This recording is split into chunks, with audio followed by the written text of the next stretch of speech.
He used the stones again. Hey. We'd be going in short-handed, you know? Look, he's still got the stones, so... So let's get him. Use them to bring everyone back. Just like that. Yeah, just like that. Even if there's a small chance that we can undo this, I mean, we owe it to everyone who's not in this room to try. Well, it's finally here. Avengers Endgame, the long-awaited second part of the Avengers Infinity War, which started last year around this time and became the biggest movie of 2018. Inevitably, Avengers Endgame might have a stake in that title for 2019, considering the advance interest in this movie, the advance sales. The first one made over $2 billion worldwide. This will easily do this. This is threatening possibly to overtake some very big movies at the top of the list. Avengers Infinity War is already number 4. Could this go higher? I think it could.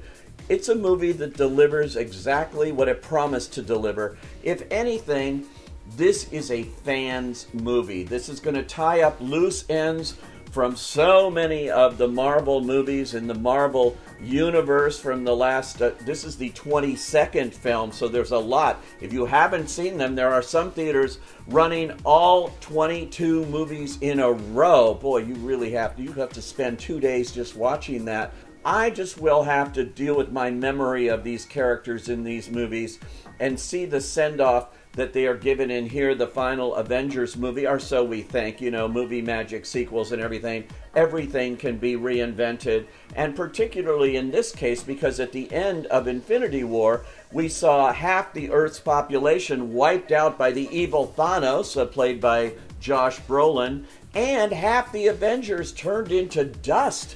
That was an astounding thing and a shocking way to end a Marvel superhero movie. Getting rid of your superheroes, that just doesn't happen. Well, maybe it didn't happen, or maybe it did happen. I can't reveal all the plot devices here. It has to find a way to bring these characters back for this big finale, as it were. Now, Disney, in their press notes and invitation to the press screening that I went to, said and urged us not to give away any spoilers, any plot points, any twists, any surprises. Let you, the audience, enjoy the movie that we got to enjoy. And I'm going to honor that. I don't want to give away too much or go into the weeds here and how all this happens, except to say we are really here revisiting these characters we have grown to love. And there's a reason why. Marvel treats them with care. This movie works because it's ultimately, ironically enough, about superheroes. It's a human film. It's a very humane film. It's a funny film, and I guarantee you there will not be a dry eye in the house at the end. The most emotional ending I have ever seen to a superhero movie. I could not believe it. I was resisting this, but I was in tears at the end of Avengers Endgame. Nevertheless, the actors really carry the day here, beginning with Robert Downey Jr. back as Tony Stark, Iron Man. He's floating around somewhere in space, and he's back to his old tricks here in a unique way. A very heroic character here, as many of these characters are. Many of them, though, are downright hilarious, led by Chris Hemsworth. He gets the honors for funniest here. He transforms in this movie in unexpected ways, and it is really funny. I really love, too, Paul Rudd. He's got a way with a line and timing and comic timing. I love the character of Ant-Man as much as I love Thor, Hemsworth's character. Now, there are many others here who turn up. Chris Evans, particularly impressive in this film, too, as Captain America, Steve Rogers. I really like the way that character is developed and used in this film. All of the core Avengers team, they really are the stars of this film. On and on down the line, Josh Brolin makes a great villain again as Thanos. He's evil, and when we meet him here, it's in unexpected ways, because the basic plot has our heroes looking for the 6 Infinity Stones. Those are the stones that Thanos had collected, enabling him to control the universe, wipe it out, and now he wants to reinvent it in his own way.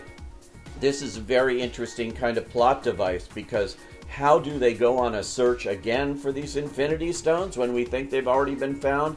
very interesting way that our directors, Joe and Anthony Russo, who really know how to pull off this kind of movie, along with screenwriters Christopher Marcus and Stephen McFeely, they also have added a lot of twists that I am vowing I will not reveal here. And this really packs a punch all the way through the ending. And when I talk about endings here, Marvel movies are very, very famous for never really quite ending, even when the credits begin. And that's why audiences are conditioned now to stay all the way through the end credits, which is what I do in every movie, and I'm usually the only one left, but not in a Marvel movie.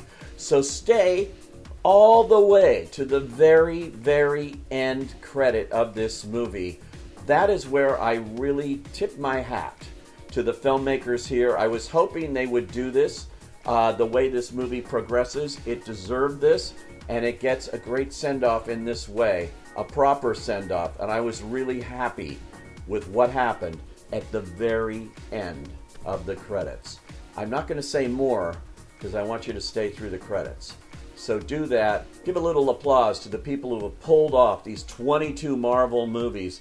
They are all really fine examples of the superhero genre. Each one seems to get better and better and better, and this one is no exception to that. So I say, go.